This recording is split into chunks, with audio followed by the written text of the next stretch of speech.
I am super excited about today. I've been thinking about today for months. We are launching into a new school year theme called Follow Me. If you're new with us, you see the 6 banners on the sides of the room. For 6 years, we are taking one phrase of Jesus, and we're spending 9 months talking about, thinking about, studying, learning, living into what exactly does he mean by that. So this is year 2.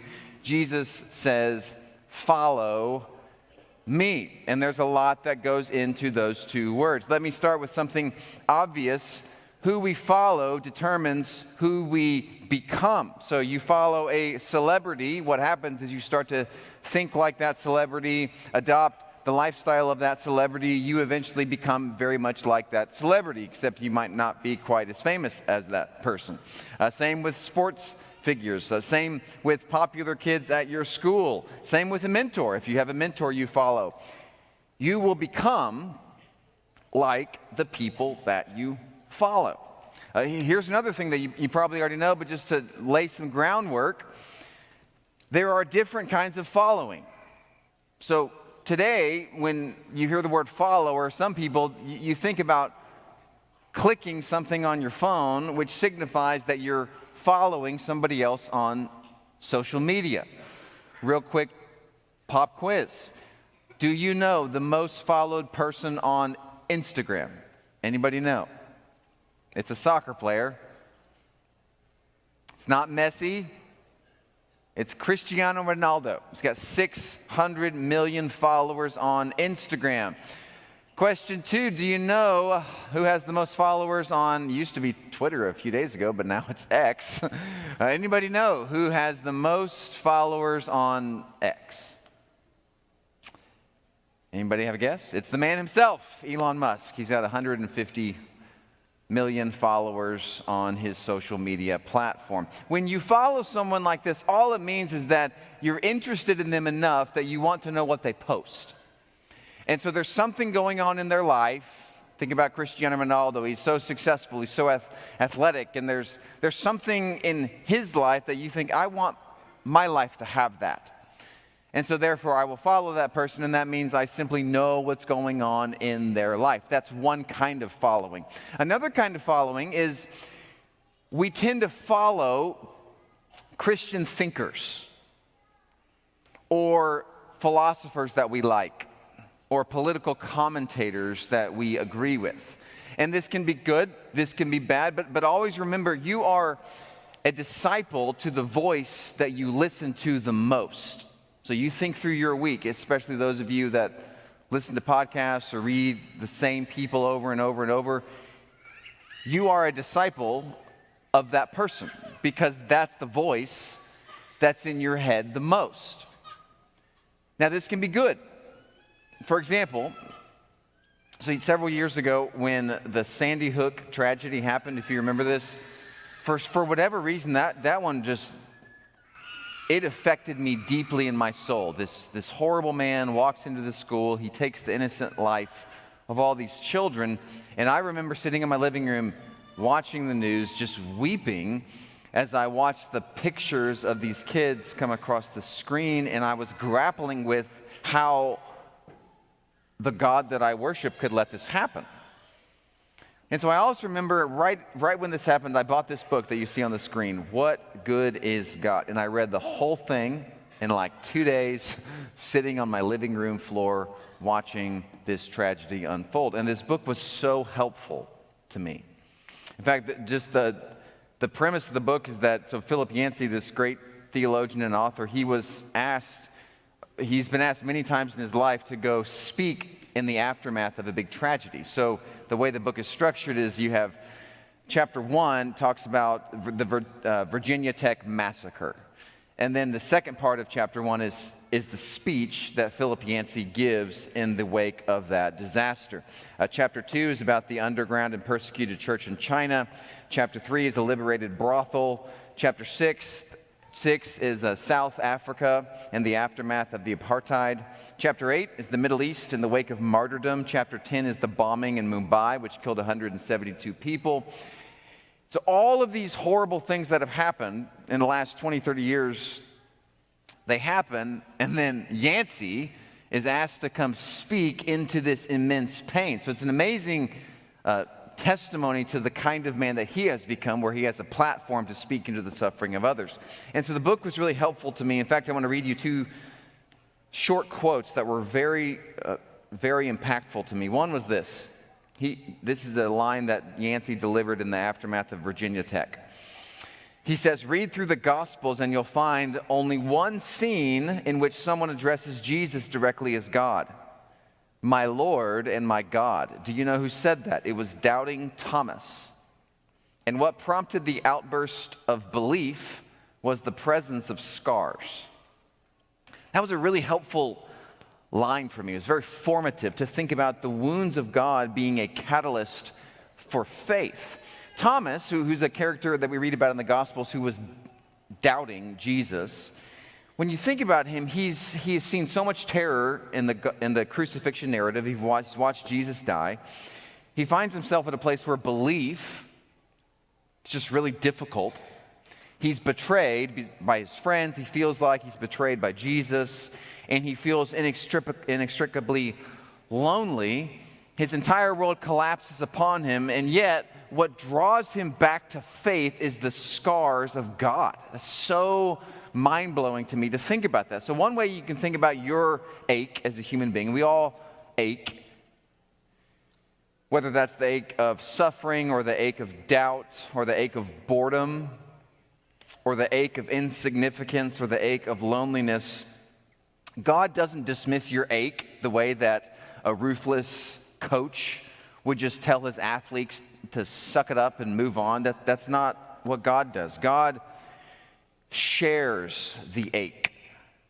He brings it into his very, very being. So every disease, every stillbirth, every act of terrorism, every tear, God experiences himself as an assault on his beloved creation.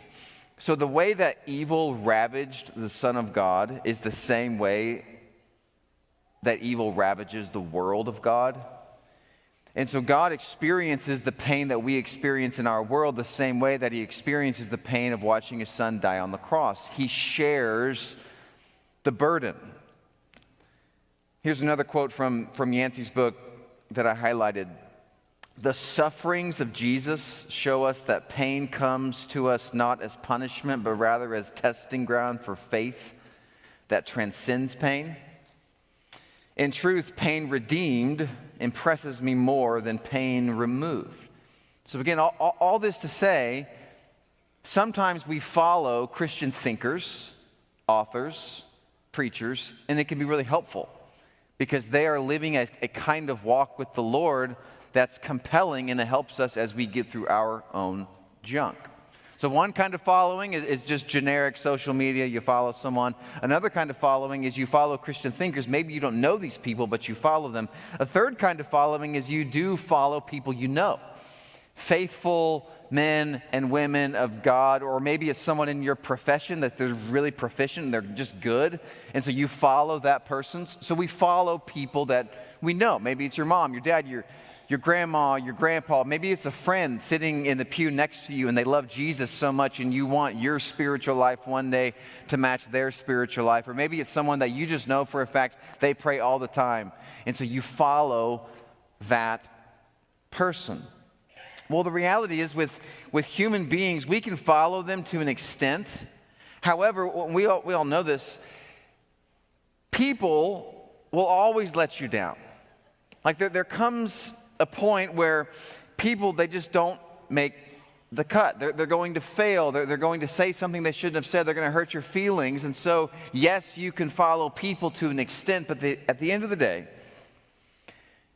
it is so important that our greatest effort goes to following one man, and his name is Jesus Christ.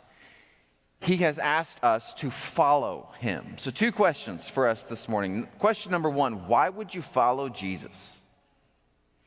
And question number 2, what would it mean?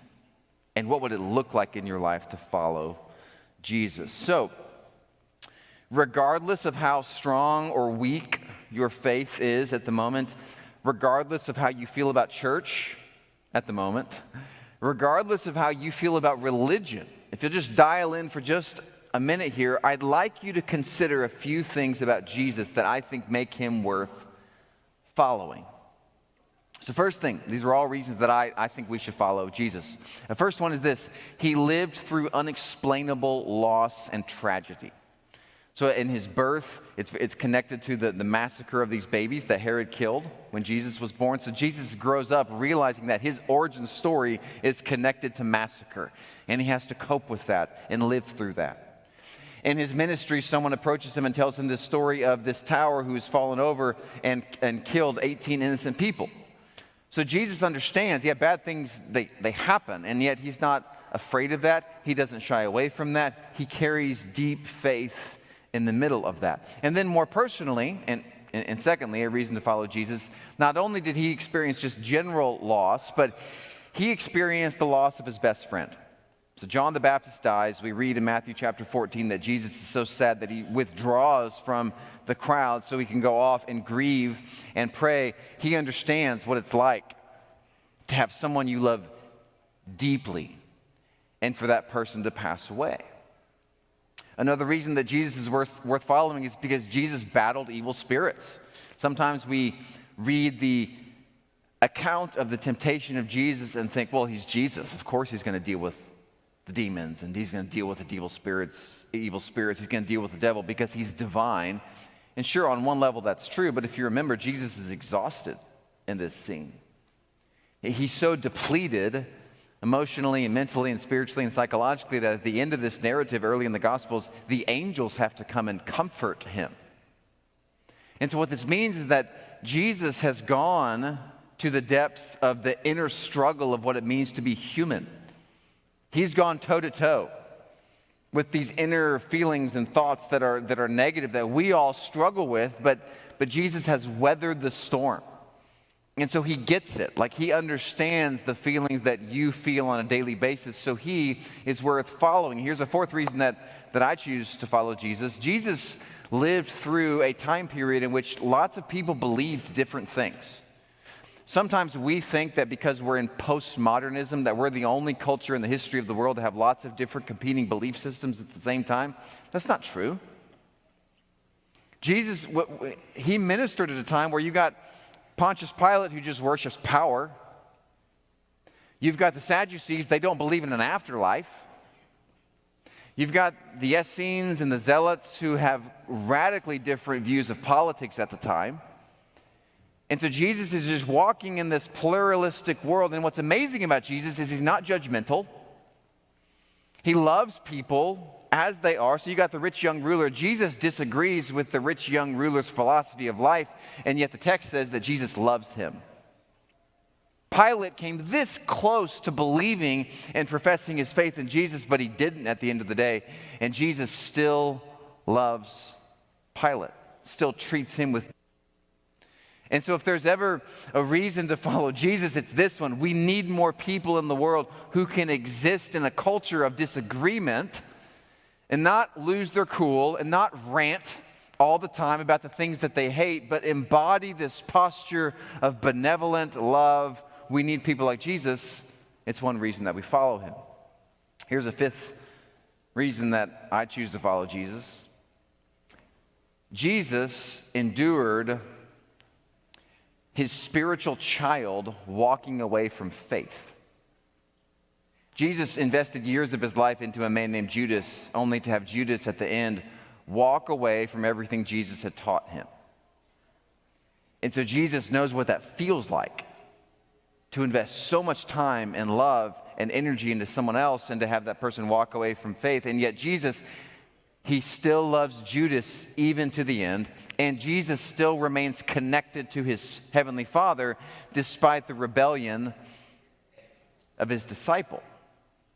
And so all this to say, Jesus understands so much about what it means to live a human life and all its complexities. And so if I could summarize this in one sentence, here's one reason that I follow Jesus. Jesus is the flawless blueprint of the human life in its fullest glory.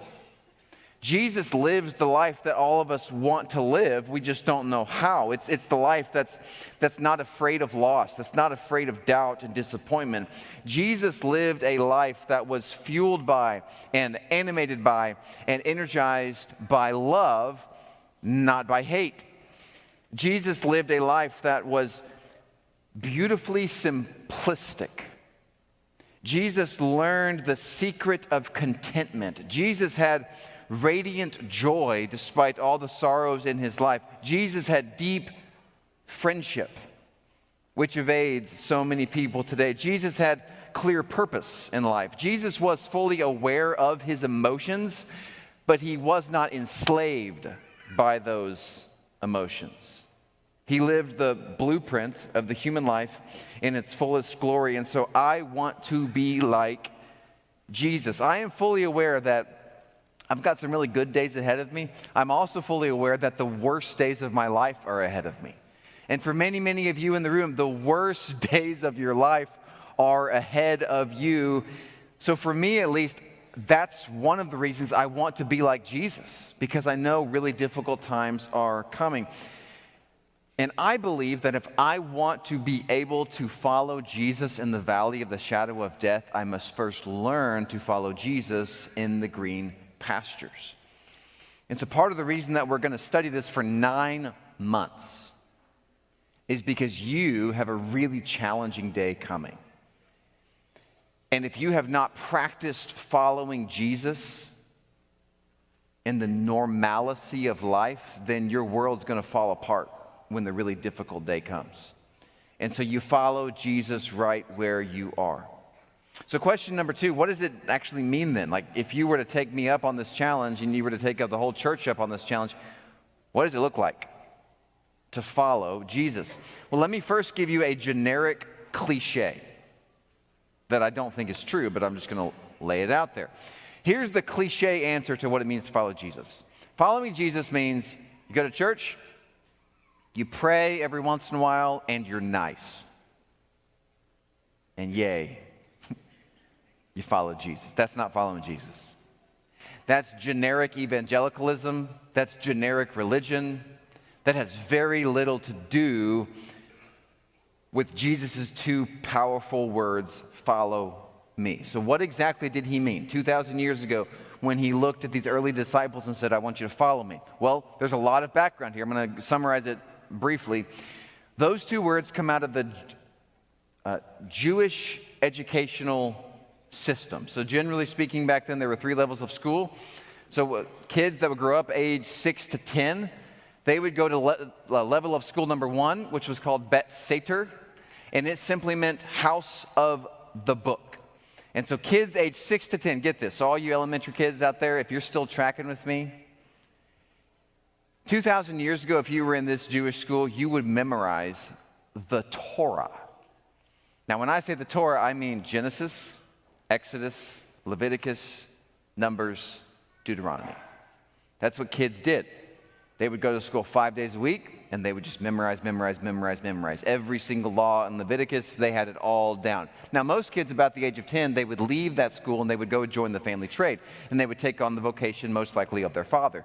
There was a few kids that would keep going to the second tier of school, which would be Bet Talmud, which means the house of learning. And these were kids about age 10 to 14, and they would do the whole thing. They would memorize the entire Old Testament, from Genesis to Malachi. And not only that, but they would also go to school and learn how to ask good questions of the text.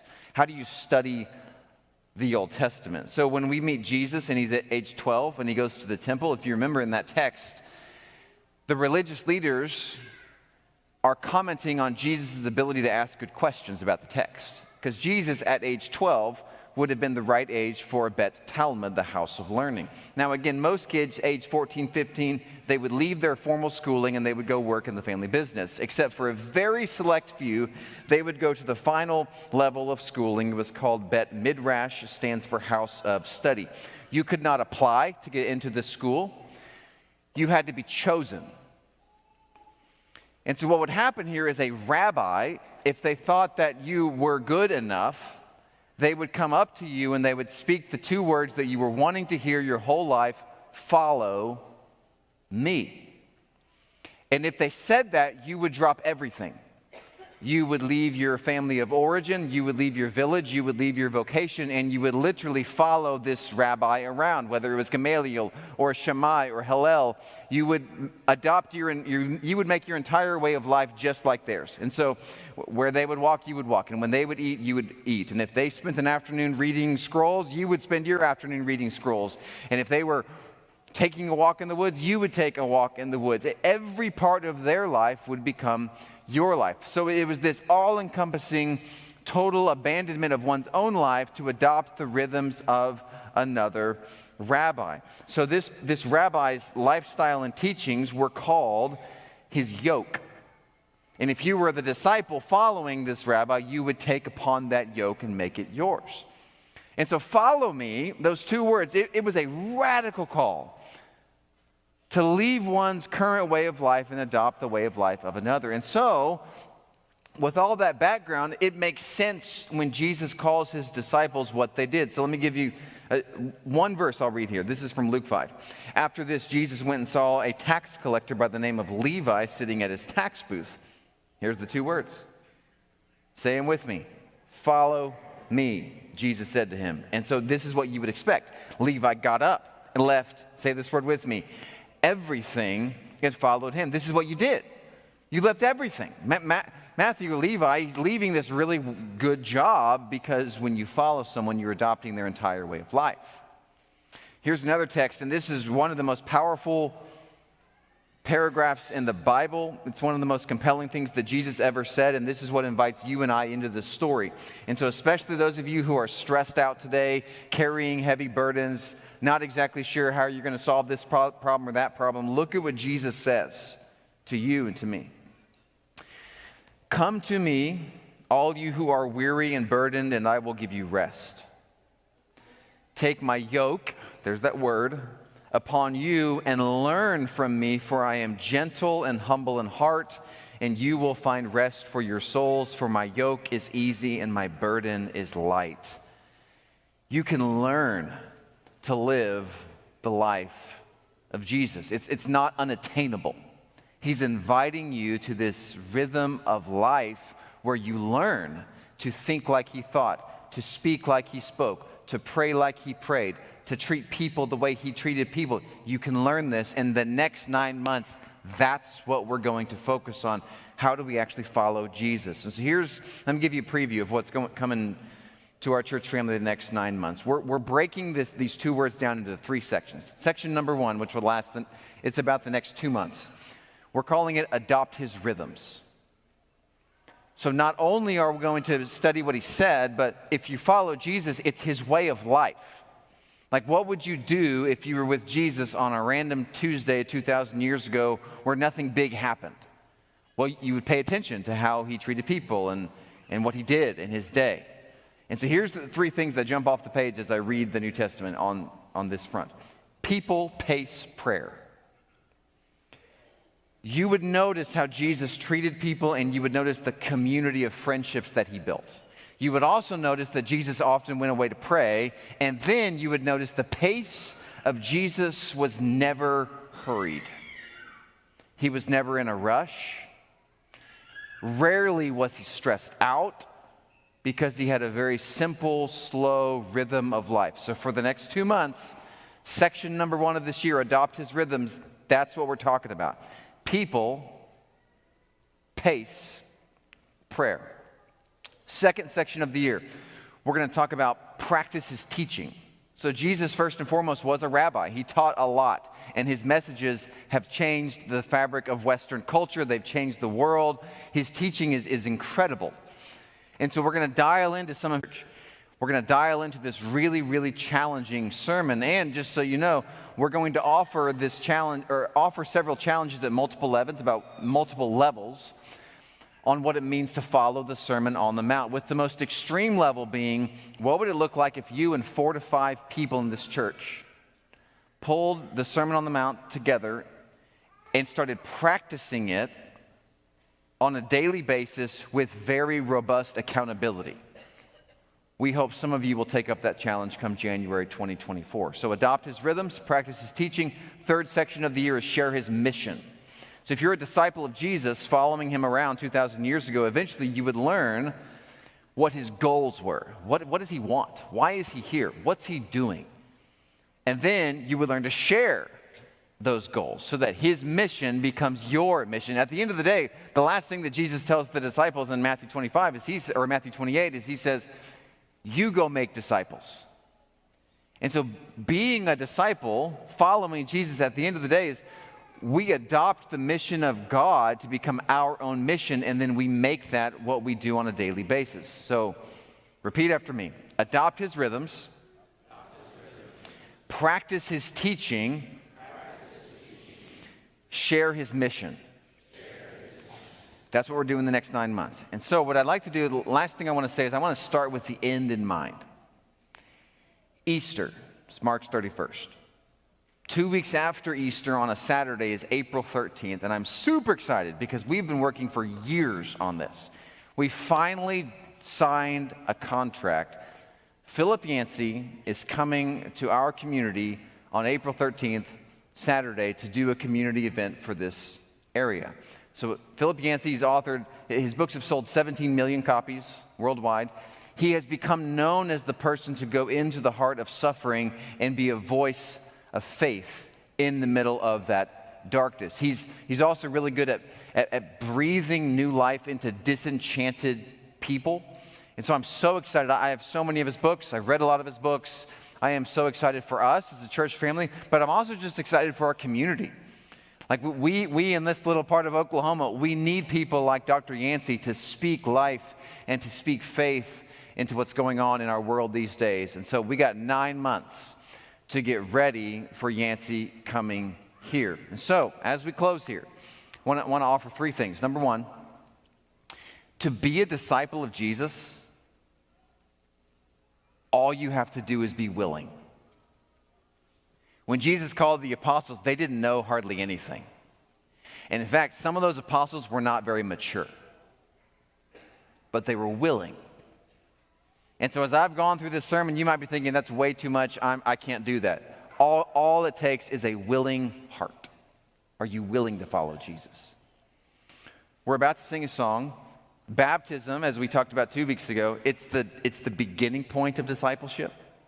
And so if you'd like to get baptized, when we sing, that'll be your time. You can come down and talk to me about that. But before we even sing this song, here's what I'd like to do. I'm going to stop talking. I would like you to huddle with 2 to 3 people around your area. I'd like us as a church family to lift up this whole year in our prayers. Jesus in the Gospel says that his Father's house is a house of prayer. And so today, for just a few minutes, we're going to turn the auditorium into a house of prayer. Here's a few things you can pray about. Pray for the spiritual growth of this church this year. You can pray for our big community event in the spring, which I believe is going to impact a lot of people in a positive way. Pray for someone that you know that needs to know Jesus, and then pray that God gets all of the glory. So go ahead, I'm going to stop talking, turn to your neighbor, pray for a few minutes. When you hear Stephen start to sing, that'll be your cue to stand up, and that'll be the invitation song. But for now, let's pray to our Heavenly Father.